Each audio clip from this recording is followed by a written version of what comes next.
नमस्कार बच्चों। आज हम पुरानी वीडियो की श्रृंखला में उसी निरंतरता में मुद्रा से संबंधित ये दूसरा वीडियो लाया हूँ। मैं Anurag Jhanwar, assistant professor SVD college FM subject से। जैसा कि हमने पहले वाले वीडियो में देखा था कि मुद्रा को जो परिभाषाएं हैं मुद्रा की, वो 4 प्रकार की परिभाषाएं दी गई हैं। इस चार्ट में आप वापस देखिए, एक रिवीजन भी हो जाएगा आपका। जिसमें ए था वर्णनात्मक, बी था वैधानिक, सी सामान्य स्वीकृति पर आधारित और डी उचित दृष्टिकोण आधारित। उसी कड़ी के अंदर हमने ए और बी पहले वीडियो में देख लिए थे। अब जो हम परिभाषाएं देख रहे हैं वो है सी सामान्य स्वीकृति पर आधारित परिभाषाएं। तो जब हम सामान्य स्वीकृति पर आधारित परिभाषाएं को देखेंगे तो अभी आपके स्क्रीन में आ रहा होगा, आपके स्क्रीन में आ रही है। सेलिगमैन ने क्या कहा है? सेलिगमैन के अनुसार मुद्रा वह वस्तु है जिसे सामान्य स्वीकृति प्राप्त है। यहाँ सामान्य स्वीकृति का मतलब है कि पब्लिक जो है उसकी जनरल एक्सेप्टेंस, जो जनरल पब्लिक है, जो सामान्य व्यक्ति हैं, उनके द्वारा मुद्रा को स्वीकृति प्राप्त है। जैसे अगर आप भारत में कोई भी वस्तु खरीद रहे हैं तो आप अगर भारत इंडियन करेंसी दे रहे हैं तो उसमें किसी को डाउट नहीं होगा, वो उसको लेने के लिए तैयार है। लेकिन आप एक प्रयोग करके देखिए, आप किसी भी दुकान से कोई सामान खरीदें, अपने यहाँ गांव में, कस्बे में कोई भी सामान खरीदें और उसको यूरो थमा दें कि भैया तुमने 10 रुपये कहा था, ये ले 1 यूरो। तब आप देखेंगे कि वो दुकानदार भी सरप्राइज़ होगा और उसको लेने के लिए मना कर देगा। तो क्यों मना कर देगा? क्योंकि वो जो यूरो है वो यूरोप में, उस पर्टिकुलर एरिया में, उस पर्टिकुलर नेशंस में उसकी स्वीकृति है, लेकिन भारत में उसकी स्वीकृति नहीं है। लेकिन जब हम हमारे भारतीय रुपीज़ उस दुकानदार को देते हैं तो वो शहर से ले लेता है, किसी प्रकार की कोई क्वेरी नहीं होती। और यही प्रयोग आप कर सकते हैं कि आप घूमने आयरलैंड गए, वहाँ पे किसी दुकानदार से आपने कोई सामान खरीदा और वहाँ पे अगर उसको आप 100 रुपये का नोट देंगे तो निश्चित रूप से वो आपको मना कर देगा। उसका भी कारण यही है क्योंकि वह मुद्रा जो वहाँ चल रही है वो ये मुद्रा नहीं है, क्योंकि इस मुद्रा को भारत में स्वीकृति प्राप्त सामान्य रूप से, लेकिन वहाँ स्वीकृति प्राप्ति नहीं है। तो सेलिगमैन ने क्या कहा कि मुद्रा वह वस्तु है जिसे सामान्य स्वीकृति प्राप्त है, जिसमें सामान्य जनता का मत है। अब आर.पी. केंट क्या कहते हैं? सेकंड डेफिनेशन हम ले रहे हैं इसी क्रम में। कोई भी वस्तु हो सकती है, इनका कहना मतलब है मुद्रा कोई भी वस्तु हो सकती है जो सामान्यतः जनरली विनिमय के माध्यम। देखें यहाँ पे जो इन्होंने जो बातें कही हैं वो कहीं ना कहीं मुद्रा के कार्य की तरफ इंगित करती हैं हमको कि मुद्रा कोई भी वस्तु हो सकती है जिसमें सामान्यतः गुण होने चाहिए। क्या? देखिए, पहला इन्होंने लिख रखा विनिमय के माध्यम के रूप में। मतलब जब भी हम कोई चीज़ वस्तु खरीदते हैं तो उसके बदले में उसको क्या देंगे हम?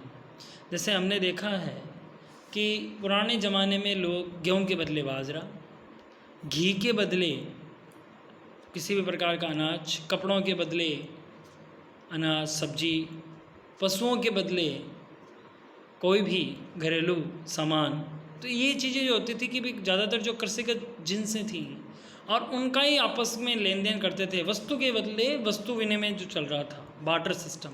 लेकिन वर्तमान समय में ये नहीं है। वर्तमान समय में क्या है, आप कोई भी चीज़ खरीदते हैं तो उसके बदले में आप जो वस्तु उसको दे रहे हैं वो क्या होती है? वो मुद्रा ही होती है। अगर आप बाज़ार में जाएंगे, कहेंगे कि भैया मेरे खेत में तो 10 बोरी गेहूँ हुई है और आप भैया एक काम कीजिए, मेरे को 2 जींस दे दीजिए, 1 बोरी गेहूँ को रख लीजिए, तो वो शायद आप पे हंसने लग जाएगा। क्योंकि उसका कारण क्या है? उसका कारण यही है कि वो सामान्यतः विनिमय के माध्यम के रूप में प्रचलित नहीं है। और वहीं आप जींस खरीदेंगे और उसको 2000 रुपये का नोट देंगे तो उसको वो सहर्ष स्वीकार करेगा। क्यों? क्योंकि उसमें विनिमय का माध्यम का गुण है। दूसरा देखिए, मूल्य मापन। मूल्य मापन का मतलब ये है कि कोई भी वस्तु जब हम खरीदते हैं तो हम उस पर प्राइस टैग लगा हुआ रहता है, MRP लिखी हुई रहती है, आपने देखा होगा। तो ये MRP क्या? MRP आपको ये शो कर रही है कि भैया ये बात तो फैक्ट है कि हम उस वस्तु के बदले में आपसे रुपीज़ लेंगे, मुद्रा लेंगे, तो वो तो वस्तु हो गई। लेकिन कितना लेंगे? 100 रुपये लेंगे, 200 लेंगे, 150 लेंगे, 175 रुपये लेंगे, कितना होगा वो मूल्य?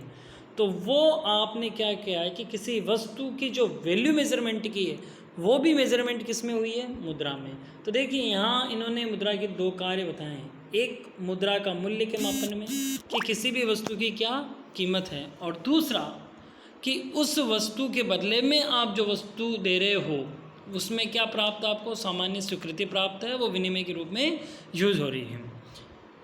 इन परिभाषाओं में कहीं न कहीं कुछ न कुछ कमियां रही हैं, तो उनको कमियों को पूरा करते हुए एक मुद्रा की पूर्ण परिभाषा देने के लिए उचित परिभाषाएं आई हैं, जिनको इस हेड में रखा गया डी, जो हमारा लास्ट है मुद्रा की परिभाषाओं प्रकार। इसमें सबसे पहले हम ले रहे हैं क्राउथर ने क्या कहा। देखिए क्राउथर के शब्दों में मुद्रा कोई भी वस्तु है जो सामान्यतः विनिमय के माध्यम के रूप में स्वीकार की जाती है। देखो यहाँ पे वही शब्द आ रहे हैं, आप देखिए वापस, जो आरपी केंट ने कहा है कि मुद्रा जो है वो कोई भी वस्तु है जो सामान्य विनिमय के माध्यम के रूप में यूज की जाती है, और यही शब्द इन्होंने लिया है कि मुद्रा कोई भी वस्तु है जो सामान्य विनिमय के माध्यम के रूप में स्वीकार की जाती है। देखो केंट ने भी ये कहा है कि वो मूल्य मापक के रूप में है, और इन्होंने भी देखिए यहाँ पे कहा है कि मूल्य के मापक के रूप में है, लेकिन इन्होंने एक कार्य और जोड़ दिया है जिसमें इन्होंने लिखा है उसे संचय करने का भी कार्य करती है। देखिए उन्होंने तो केवल प्राथमिक कार्यों के लिए बोला, लेकिन इन्होंने मुद्रा के अन्य कार्यों के बारे में बताया। संचय करने का कार्य का मतलब ये है कि भैया आपके पास अभी हाल फिलहाल में 1000 रुपये हैं, लेकिन आपको उनकी ज़रूरत अभी नहीं है, लेकिन भविष्य में आपको उनकी ज़रूरत हो सकती है, तो क्या आप उनका संचय कर सकते हैं? जी बिल्कुल। मुद्रा एक ऐसी वस्तु है जिसका संचय किया जा सकता है, जो दूसरी वस्तुओं की तरह नाशवान नहीं होती, वो बनी रहती है। जैसे आपके पास 1000 रुपये आप बैंक में जमा कीजिए, आप 20 साल 50 साल 100 साल बाद में भी उनको निकाल सकते हैं, लेकिन अगर वो मुद्रा जो पहले चलती थी, जैसे कि शीप हैं, जैसे कई जगह हमने ये भी देखा है कि पुराने ज़माने में पशुओं को भी मुद्रा के रूप में यूज कर लेते थे, लेकिन क्या पशु इतने लंबे समय तक संचित किए जा सकते हैं? नहीं। तो मुद्रा में एक संचय का गुण होता है कि अगर आपको आज ज़रूरत नहीं है तो आप उसको भविष्य की ज़रूरतों के लिए भी संचय कर सकती हैं। तो इन्होंने मुद्रा के जो केंट ने परिभाषा दी थी, आरपी केंट ने, उससे आगे बढ़ के उन्होंने संचय कार्य को भी इंक्लूड किया।